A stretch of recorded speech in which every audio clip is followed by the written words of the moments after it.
to Gabrielle's Renaissance Cooking Show, and today I will be showing you how to make Renaissance time chicken. Now you may be wondering, what is the Renaissance era? Well, Renaissance era was a time during the rebirth of the culture where Queen Elizabeth ruled. That also means change in culture, politics, but most importantly, what we're here to talk about today is food. So we are going to start with sauteing our onions for this recipe. Now, a little background about this. So we're doing one half a cup. Get all those onions out. So a little bit about this recipe. It's a simple recipe. The chicken, however, chicken is commonly used for a lot of everyday life, and it's also was used a lot during the Renaissance time. But what makes it so different is the herbs and spices that's used to cook this. So we want to saute these onions until they start looking translucent. We use a cup of olive oil as well. So some of the things that's different that makes it different from other recipes is it's used with cloves, capers, cinnamon, common spices and herbs that were used during the Renaissance era. So here we are just sauteing these up. We want to wait till they get a little brown. And sauteing is just using the conduction of heat that is transferred to the pan to just give a light crisp to the food that you are sauteing. It's something that doesn't take long, and you always want to do it at a high temperature.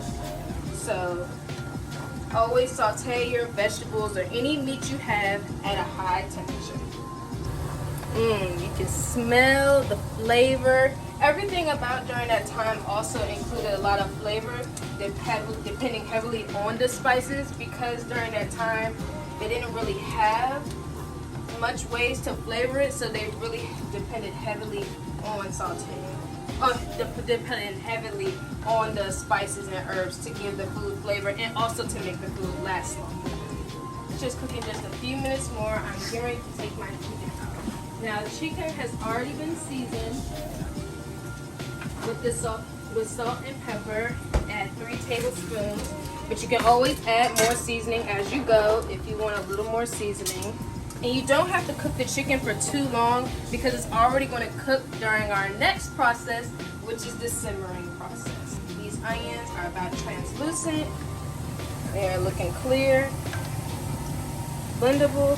So next, we are going to add our chicken. So here I have cut up some chicken breasts for me, and you will be flipping over each side as well. And this won't take long at all once you take a few minutes on each side, and I will be right back.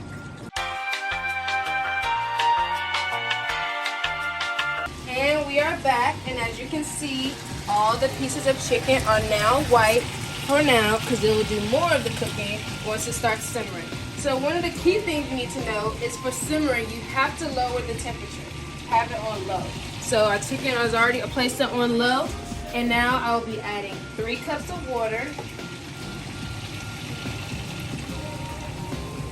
It's to help cool it down, because now it's going to rely heavily on the water to do most of the flavoring, get everything absorbed up as well. So we also have capers. Now this is one of the things that are common during the Renaissance era that was used. So we're going to add a tablespoon of capers. Then we're going to add also our minced garlic.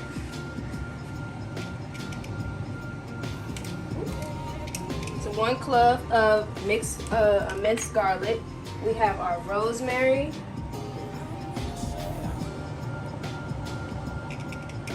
We also have some wine as well, because wine is very popular used during this time period as well, white wine.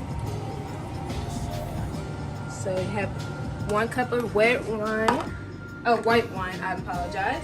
We have 1 bay leaf, and I smelled this earlier today. It is such a strong flavor. So you have 4 cloves. We also have 1 teaspoon of cinnamon, 1/4 teaspoon of cinnamon, I apologize.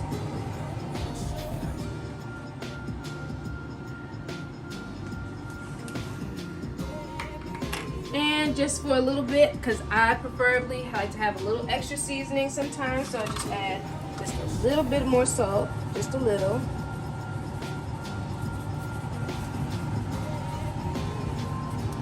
And just a little bit more of the pepper. Alrighty, so now here comes the key part where you let the low temperature of the water, everything cool down, and you let all the seasoning and the flavors marinate into that chicken. And this is going to take more of a longer process. So we're going to let this sit and simmer for about 30 minutes, and we'll come back and check on it. So see you then. Hump Day! Get happy. Get Geico. 15 minutes could save you 15% or more. And we are back after 30 minutes, and let's see how this chicken is looking. I tell you, the pan, the top will be hot. Ooh, you see that? Ooh. Now, if you were here in this kitchen, well, let me tell you, you'll smell the cinnamon and the bay leaves are so strong. It's really an aroma, and I can see how that was commonly used. So I'm gonna stir up our chicken a little bit. You can see the seasoning is really melting in, and all this flavor is just being soaked up. So we also still have to let it sit for just a few more minutes, about 15 minutes, and I still like to add just a little bit more of the seasoning, just a little. Just never know, you don't want your chicken to go unseasoned. Alright, so we're going to let this simmer for about 15 more minutes, and then I will show you the finished product. Be right back. And after 15 minutes, here is the official final product of Renaissance Time Chicken. Now, you could commonly serve this probably over a bed of rice with some vegetables or so as a simple meal.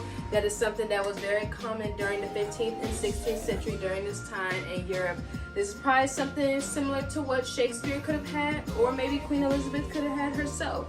But I hope you all learned something from this video and enjoyed making this chicken with me. Look how seasoned and flavorful that looks. And if you were here to smell it all, you would love the smell. This is the meal for you to serve with you and your family.